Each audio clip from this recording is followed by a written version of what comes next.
धुळ्यात ओबीसी मुस्लिम खाटीक समाजाचा राज्यस्तरीय मेळावा संपन्न, समाजाच्या एकजुटीसाठी घेतला पुढाकार। धुळे शहरात ओबीसी मुस्लिम खाटीक समाज संघटनेच्या वतीने एका भव्य राज्यस्तरीय बैठकीचे आयोजन करण्यात आले होते।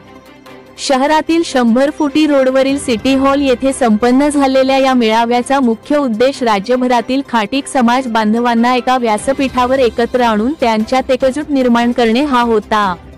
या मेळाव्यासाठी नागपूर, अमरावती, अकोट, बुलढाणा, जळगाव, मुंबई, औरंगाबाद, वाशिम, मालेगाव, खामगाव, शेगाव, बोरवळ आणि जामठी यांसारख्या विविध शहरांमधून आणि गावांमधून समाज बांधव मोठ्या संख्येने उपस्थित होते, ज्यामुळे या कार्यक्रमाला राज्यव्यापी स्वरूप प्राप्त झाले।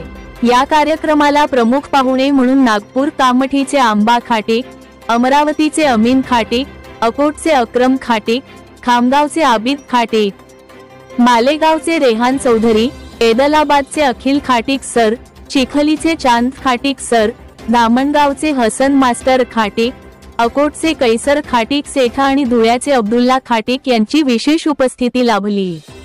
कार्यक्रमाच्या यशस्वीतेसाठी धुळे शहराध्यक्ष अब्दुल्ला सेठ मुर्गीवाले, उपाध्यक्ष मुसा खाटीक, छोटू खाटीक मच्छीवाले, पंच कमिटीचे खजिनदार हाजी नईम शकूर अंडेवाले, हाफिज खाटीक, वकील जिलानी, अफरोज खाटीक, युसुफ खाटीक, वकील इसामुद्दीन खाटीक यांच्यासह धुळे शहर पंच कमिटीच्या सर्व सदस्यांनी परिश्रम घेतले। आपली